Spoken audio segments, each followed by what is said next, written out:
Welcome to Reclaiming Narratives, a podcast by 4D. My name is B. I'm Winnie. I'm Nika. I'm Hannah. And we are four friends who met in our HR roles in the corporate world. And we're intentional about fostering a sisterhood that has truly been special. In this podcast, we invite you to come and be a part of our real life conversations about all things being thriving Black women in the professional world. Our WhatsApp convos have left the chat, and we invite you to be part of it. Enjoy. Hey Queens, how are you? I hope you're doing good today. I've been reflecting a lot lately about my career goals, my professional goals, and thinking about how to show up in the right way from a personal branding perspective in alignment to those goals, and also how to be consistent because life is really lifing a lot of the time. So as you all know, I love Instagram, I love LinkedIn, I love TikTok, and those are all different platforms, right? And it's got me thinking about how possible it is to show up authentically in the right way across all of the platforms when you show up in person, and how important that is in the leadership context, in the professional context. So I'd love to hear your thoughts about all things personal branding and how to nail it, really. Tell me more. So ladies, we talk a lot about personal branding, visibility, and how important it is for career success. But there's been so much on my mind around how to show up authentically, how to be consistent, because, you know, life is lifing sometimes, and finding the time to show up on LinkedIn or making sure your Instagram content is cohesive with your LinkedIn brand. And I guess I'd love to hear from you around why is personal branding important and how has it stood you in good stead in your career? Can I just jump in? Because I think, and I'm with you, Winnie, on the LinkedIn and Insta, I'm not great. So straight away, I can put my hand up on that seat asking the same question. But I think it's important to know that personal branding is also your reputation. Mm-hmm. And I think that bit I'm comfortable with. So people know if B is involved, it's excellent. If B says she's going to get something done, it's going to get done. So I think if we can just broaden the definition of personal branding, because I think straight away people think LinkedIn, Instagram, and all the social media handles and things like that. But sometimes it's just, who's the go-to for X? Who's going to give me the great advice? And that's part of personal branding as well. And I actually think that's more important because social media stuff can be curated. Yeah. Whereas the real stuff, when I sit next to you and I ask you a question and you have to answer on the spot, it's really difficult to fake that, right? So I just wanted to share that because straight away I'm already gaslighting myself. Oh God, the consistency. But yeah. So I think it's evolved. Personal branding has evolved hugely, right? Because if you think about it, before, your personal brand would be, are you late or are you on time? This is true. You know, the real basic, how do you want to show up? What do you want people to say about you when you're in the room? And I think we've taken it for granted that actually it can be so much more than just that. And I agree with what you're saying. In today's age, people have used personal branding in an online setting, but actually you're absolutely right. It comes down to who you are. Who do you want to be? What do you want to be known for? And what do you want people to know about you, right? And they say if you don't set the story for yourself, somebody else will. This is true. And that's why I love this conversation about personal branding, because actually I hope that we all now feel empowered to own our own brand, because before other people would write that story for us. Absolutely. And it's important that we are cognizant of the fact that your brand announces you in rooms before you've even entered. And it's for that reason, even though some talk about the extent to which one is or isn't consistent with LinkedIn posts, it's important that whatever you subscribe to is in line with your brand. So, you know, we've all spoken in our WhatsApp group chat about our commitments around LinkedIn posts. Maybe I'll post once a month, and that's fine for me, and that is on brand. For some of us, like Winnie, Hannah, you post, you know, at a more frequent cadence, and that's absolutely fine. I also think as well that you have to be very clear on your brand and be very careful about what you are going to participate in, because that can either support your brand or it can actually harm it and have people questioning it. And there have been occasions where I thought I understood someone's brand and I saw them maybe collaborate with somebody I didn't think that they would, and then I've started to question them and what their brand actually stands for. So yeah, you have to know your brand and be consistent and be very selective about what you allow to be associated with your brand. I love that, because in the spirit of reclaiming narratives, what I'm hearing is the importance of telling the right story. And the reality is personal branding can be one of those things. I always say, whether you know it or not, you're showing up. It's just Absolutely. whether or not you're showing up in a way that sends the signals that you're trying to send. So, you know, to your point around collaborating with the right people, maybe some of the stuff we're reacting on LinkedIn, because you know LinkedIn is shady. You like someone's post and it tells everybody what you liked. So it's about understanding that we are showing up, but actually when we show up, are we showing up in the way we want to? That sets us up for our future trajectory, and that can be challenging. I think the whole cancel culture thing scares me, and I think it stops me from perhaps posting as passionately as I want to on a particular subject, because again, I'm not the most consistent on LinkedIn or anything, but sometimes I will see something and have quite a reaction to it, but I'm like, do I want to start that today? And I just because to your point, everyone can see it and it has gotten people in trouble, and you know, so it can be dicey, let's just put it that way. So being able to articulate and being savvy about it is really important. There's a whole art to it, I guess, and you need to put the time in. So I've always said that I think LinkedIn changed my life, right? And I say that because my brand has developed has very much been by my voice. When I found my voice, and I honed into that and got really clear on what do I stand for, I felt like platforms like LinkedIn gave me the opportunity to tell the story that I want to tell. And I say to everybody, right, at the end of the day, you get to create your own brand. So if you want to be known for something, actually by being consistent, by showing up, by being true to that thing, actually you can then position yourself as that. So in DEI, in the DEI world, I really wanted to be seen as a thought leader and expert in DEI. And so I just made sure that my voice was consistent with that. And to your point, if somebody came to me, you know, we worked in the banks for many years, right? If somebody said to me, can you help me with my finances? Absolutely not. I cannot help you with your finances. I know my place, right? But they might assume because I work in the bank that actually I can help them with their finances. But I knew that if you told me to come and you want me to help you with your leadership, or you've got a challenge that you want to unpick, I'm that person. So getting really clear and sure on who you are and what your voice is so important.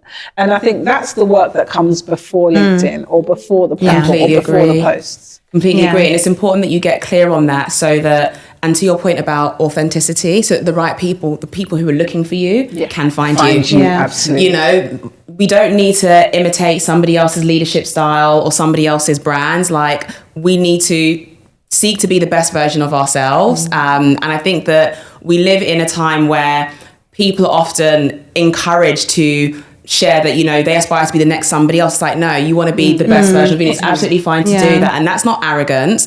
That's not cockiness. It's you actually believing that the uniqueness of your path, you know, your narrative, your experiences should give you the confidence and the audacity to say, actually, I need to be the best version of me, so that others can find me and seek me out. Yeah, it's so important, because I think one of the things I've picked up as a theme in the conversation is not just about who you're showing up as, but who you're not showing up as, and how that should be intentional. Because like you said, you don't want someone to go and ask you for financial advice.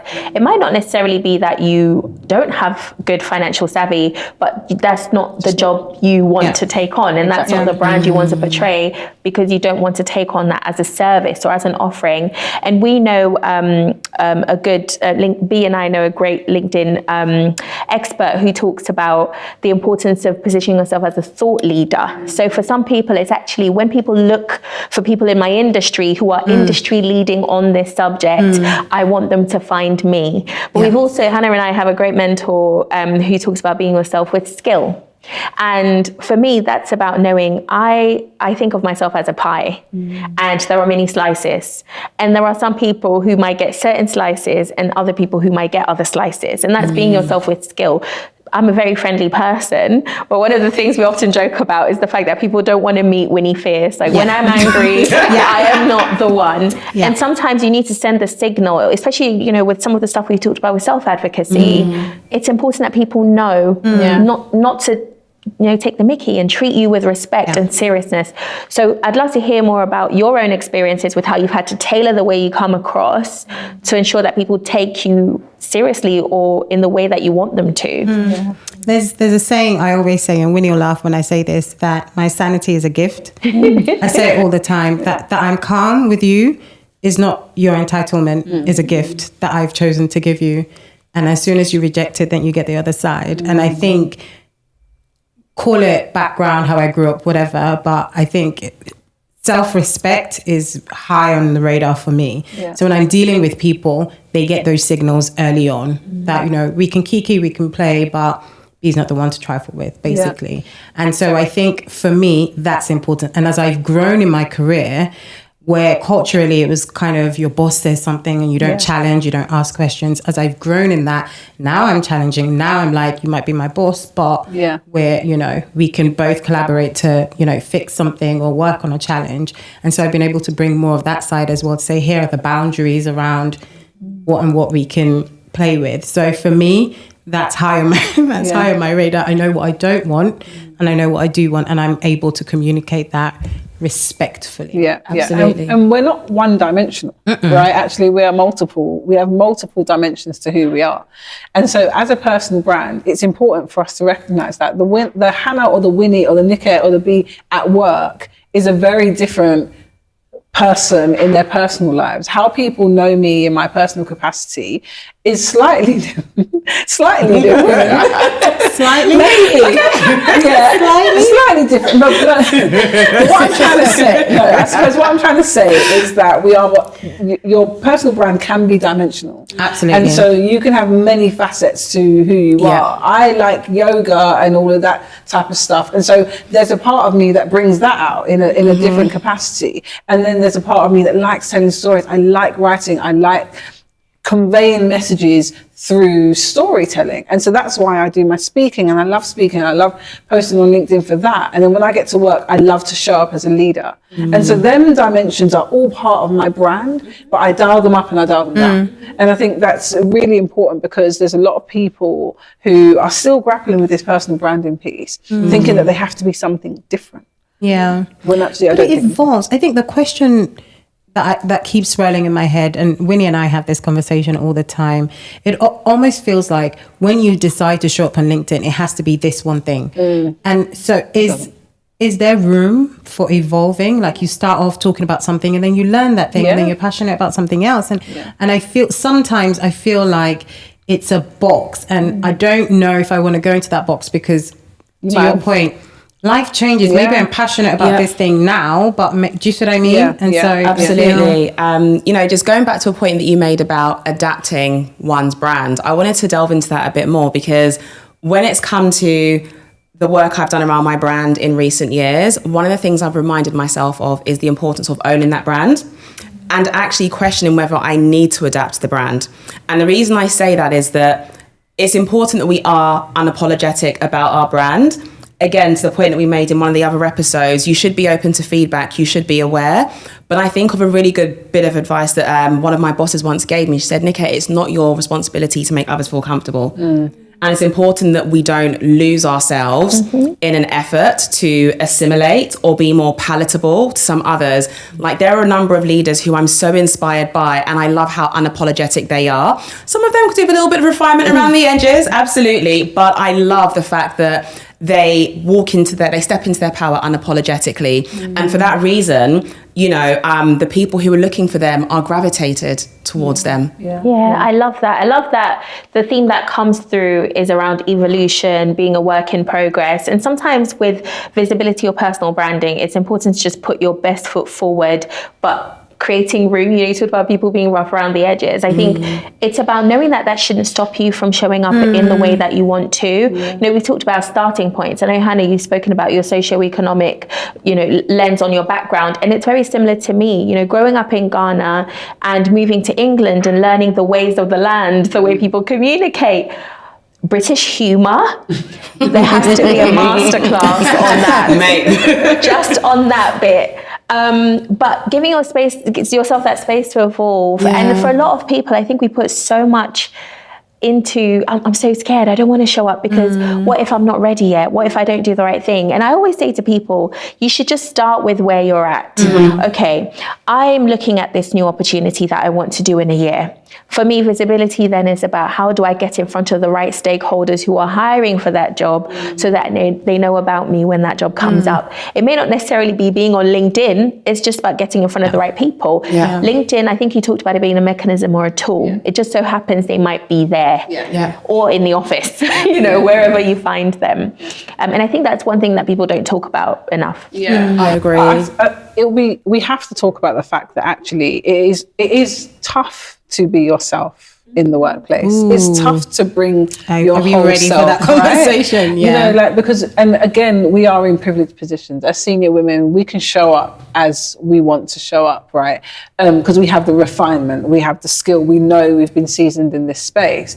But actually, as Black women, it's not always easy to show up, whether it's about our hair, whether it's about how we talk, how we challenge, how we contribute. And so it's easy for us to say, show up as your best self, know what you want to say and say it. But I think there's a reality that in certain spaces, particularly in the workplace, it's very difficult to show up as yourself because there are microaggressions, social norms, expectations of who we are that limit us. So, we need a whole nother episode about black hair, but, showing up with braids, how many years ago was that unprofessional? How many years ago was it that a number of women would not go to an interview wearing braids? Now, I know we're talking about personal branding, but your appearance, how you come across, all of that makes a big difference. And so, it's not only on us to know who we are and to refine who we are. We have to talk about the conditioning in the workplace and how they need to be more inclusive about how they see what professionalism is, as an example. I think that's such an important point. I remember when I was early in my career, I had a leader who told me, Winnie, you change so much. Like your hair changes so much that your brand is not consistent. And for a very long time after that, I just tried to stick to one hairstyle. And it probably would till 2020 to say, actually, I could just wear my hair how I want. Why did I internalize that so much? And that was about 4 years of conditioning that I had to unlearn. Wow. Yeah, absolutely. I mean, I would say one thing, and I can't remember who touched on it, about bringing like your full self to work. It might sound a bit controversial, but I actually opt to bring my authentic self to work rather than my full self to work, because I do feel there are some aspects of us that actually don't need to enter the workplace because the context is missing. Absolutely. And it could be seen as like out of character. And I don't want to find myself constantly explaining the reason for reacting in a certain way or making a particular comment. But I do think that there is something to be said for finding comfort and reaching a juncture where you can be your authentic self, regardless of whether you choose to leave certain parts of you, at home for whatever reason. Personal branding has evolved, and I think it will continue to evolve. More people are seeing it in a very empowering light. And actually, if organizations harness and embrace their employees and their brands and who they are, they will get much more from that individual. It's so important because, we work in DEI and we talk a lot about belonging and how if a person can bring the best version of themselves to work, they will perform their best. And if an employee or an individual feels like they can be their best selves at work, that power that you can unleash is so phenomenal and can make such a big difference. And that's a superpower that we don't talk about enough in this space. I think for me, there's something around, especially with a socioeconomic lens, personal branding has become a tool that allows me to project myself from where I am to where I want to be. Especially as I worked in my previous organization for 11 years, as you all know, because that's where I met you all. And joining as a 21-year-old, I still worked with people. I did work experience there when I was 20 before I started working there at 21. And I still worked with the same people at one point, like we came back full circle. And I just got the feeling I couldn't shake that they still saw me as Winnie, who was 20. And I'm like, I'm a grown 30-something-year-old, and you still talk to me like I'm cute. So I think there's something there around it's almost like creating your narrative and bringing people on that journey. Like, agree. okay, come along, guys. Yeah. Let's go Yeah. together. I've evolved. Where I you like used to different be. things. I'm doing different stuff now. Absolutely. Especially as you become clear on your purpose as well. Because for me, my brand is a reflection of my refined sense of purpose. Absolutely. And I also think about my brand in the context of the leadership legacy I want to leave behind as well. And I'm constantly striving to, through my brand, through how I show up, get closer to that. And for that reason, it's very important that my brand is unique. Yeah. And that I do unapologetically own that, because I understand how personal it is, because it's linked to my purpose. It's linked to the legacy that I want to leave behind, which may not resonate with some people, and that's fine. But I think that getting clearer on your purpose and starting to reflect on your leadership legacy, if you aspire to operate in leadership capacity, can help you stay focused on your brand. And a cheeky plug as well, because you mentioned LinkedIn. I feel that one of the most unutilized sections of the LinkedIn profile is that bio section where you can elaborate on your brand. And I feel that enables those who have maybe experienced different versions of you to understand the version of you that exists today. Yeah. So that if there was any doubt, they understand as of today what your focus is, what you stand for, the things that, inspire you, energize you, your sense of purpose, and that. I love that, because I also think in that personal, I always say that your social media presence is like your personal SEO, search engine optimization. So what keywords do you need to have in your profile so that when people search, they find you? And many people are tempted to just put, let's say, for example, if you're a HR advisor, people will put HR advisor because they stick to their profile being about where they are now. But it might be that you put keywords that reflect where you want to be in 2 years.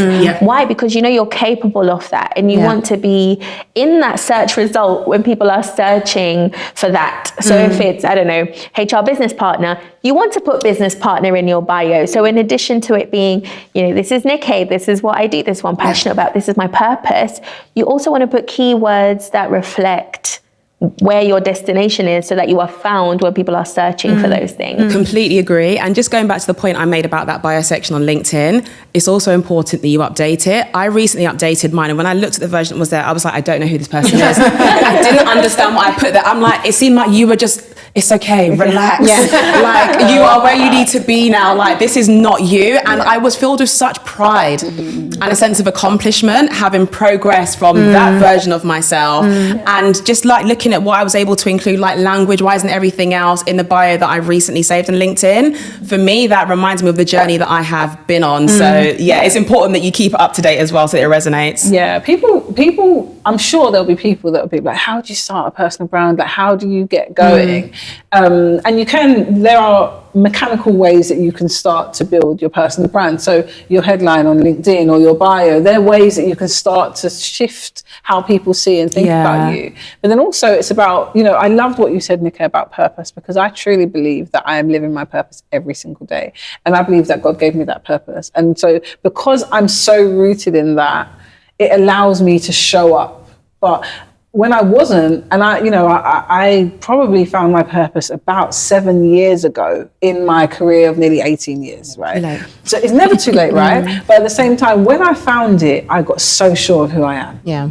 Because so all of a sudden, I know why I'm here. Yeah. Bigger than the corporate space, bigger than, I know why God has made me, what God wants for me. And so when you live in that space and you start to operate in that space, you then can show up as yourself. Yeah. And so a lot of people take for granted. I said, if you're not doing purposeful work, don't do the work. If you're not doing work that fills your cup, then don't do it. Absolutely. Look for the things that give you passion and energy, because then you'll do it effortlessly. Yes, absolutely. I think maybe I'm more the cynical one when it comes to, because I feel like I talk to people, and when I talk to you, I can feel the passion and I get the purpose, but I also talk to people who use it in that mechanical sense as a tool, and it's almost like a tool without the substance behind it. And that's what worries me about, like, me and my friends joke about, the inspire to perspire people, like it's all inspirational talk, but there's no depth behind it. And I think that's the piece that maybe I'm just a cautious, because I'm reading and I'm like, it's the perfect updates. It's always promotions, and I like the grit. Yeah. I like the, one thing I loved when we had you on another show and you talked about every time you went for a promotion and got told no, like 12 times before you got promoted. But all we would have seen on LinkedIn is, hey, I've been promoted. Yeah. But you don't go and update, I went for this promotion, I got told no. Yeah, 10 times. So, do you get me? And that's the bit that fills my cup, because that's authentic, that's life. Yeah. And it makes me realize that it's not just, fluke. No. It's a systematic resilience, grit. So I think for me, I love people that show up authentically, and I can spot a mile away when it's curated. Yes. Yeah. Oh, ladies, honestly, we could talk about this forever. But as always, there's so much wisdom that I've taken from all of you. The first thing was around making sure how you show up every day is how you're showing up online, and that the two are authentic. But we've also talked about curating your brand, but also making sure there's substance behind it. Absolutely. And I think that's such an important takeaway. And then the final thing is just about making sure that we are personal SEOs. Let the keywords on your social media or your presence reflect not just where you are now, but where you want to be. So I love that. I'm about to show up on steroids. Thank you. Love it. And that wraps up another episode of Reclaiming Narratives, a podcast by us, the 4Ds. We hope you enjoyed our conversation and found some valuable insights today. If you loved what you heard, don't forget to subscribe and leave us a review on your favorite podcast platform. It really helps us to reach more listeners like you. We'd also love to hear from you. Connect with us on Instagram and TikTok at the 4D Pod to join the conversation and share your thoughts on today's episode. You will also find a Linktree link on our Instagram, where we have curated some of our recommended resources to help you on your journey. Remember, every small intentional step you take makes a big difference. Until next time, keep reclaiming your narrative and take care. With love, the 4Ds.